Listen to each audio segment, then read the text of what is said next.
Bonsoir. Alors j'ai plus l'habitude d'être en bas d'habitude que sur scène, mais bon, ce soir c'est comme ça. Et donc nous allons commencer cette cérémonie des vœux. Monsieur le député, cher Hendrik, monsieur le maire, cher Didier, mesdames et messieurs les élus, vous êtes venus nombreux et il y a presque toute l'équipe du 6-8, non pas toute l'équipe, mais il y a une bonne partie de l'équipe du 6-8 qui est là. Mesdames et messieurs les présidentes et présidents de CIQ, mesdames et messieurs les présidentes et présidentes d'associations, mesdames et messieurs, j'aurais aimé vous annoncer que nous avions l'honneur d'accueillir le maire de Marseille, mais comme vous l'avez certainement constaté, il n'est pas là. Il y a beaucoup de microbes qui traînent en ce moment et le maire, comme moi-même d'ailleurs, n'est pas en très grande forme et il a préféré repousser sa présence à une autre séance de nos vœux. Et donc, à vous toutes et toutes, à celles et ceux présents ou qui regardez cette vidéo en différé, je suis Pierre Benaroche, votre maire, le maire de votre secteur, et je tiens à vous présenter en mon nom, bien sûr, mais également au nom de toute notre équipe municipale, mes meilleurs vœux pour 2023. Je vous souhaite une belle et heureuse année et bien sûr une bonne santé. En tout premier lieu, j'ai évidemment une pensée pour ceux qui nous ont quittés au cours de l'année qui vient de s'écouler. L'année 2023 commence sans eux, mais ils restent dans nos mémoires. J'ai également une pensée particulière pour celles et ceux qui sont présents au quotidien pour avancer malgré les difficultés, pour faire avancer malgré les difficultés notre ville et assurer le service public tellement important au moment où nous sommes cernés par les incertitudes.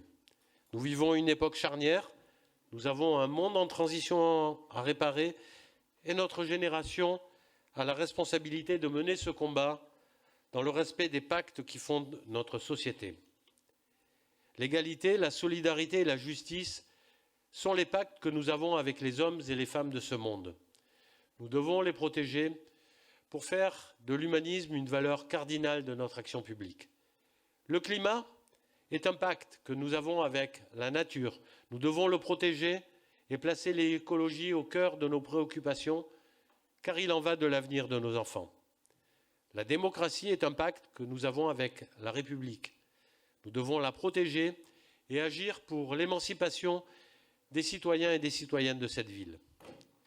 La ville plus juste, plus verte et plus démocratique que nous voulons, c'est une ville résiliente qui nous protégera toutes et tous, et en particulier les plus fragiles qui sont toujours les premières victimes des crises. Et pour cela, nous devrons veiller à rester ensemble, soudés, unis, volontaires. Avec générosité et bienveillance, nous devrons retisser le lien social qui s'est défait, car sans lui, nous sommes fragiles. Les uns après les autres, avec sincérité et ambition, sans jamais laisser quelqu'un au bord de la route, nous devrons affronter les problèmes et trouver des solutions innovantes et parfois disruptives. En 2023, ensemble, profondément ensemble, de Castellane à Prado-Plage, de Notre-Dame-du-Mont à Callongue, nous construirons, dans le respect de nos différences, une année dont nous serons fiers. En 2023, nous allons recueillir le fruit des actions engagées par mon équipe municipale depuis 2020. En 2023, en matière d'action sociale et de solidarité et de culture, notre service public va se renforcer. L'accueil, l'information et la communication seront développés pour améliorer encore le contact avec les habitants. Nos CMA vont poursuivre la mutation engagée avec plus de permanence sociale et encore plus d'associations hébergées, avec pour objectif de s'ouvrir sur les habitants du quartier. Nos centres aérés proposeront de nouvelles activités gratuites et leur capacité sera augmentée. En 2023, en matière d'écologie, notre comptabilité carbone va se mettre en place et dès le prochain budget que nous voterons en fin d'année, cela en portera la marque. 5 jardins de notre secteur seront livrés en 2023 et grâce à la loi 3DS, qui a permis de redéfinir l'exercice des compétences et le volume des budgets alloués à l'espace public, nous allons prendre la main pour réaliser les objectifs que nous nous sommes fixés et accélérer la transformation de l'espace public et la transition écologique.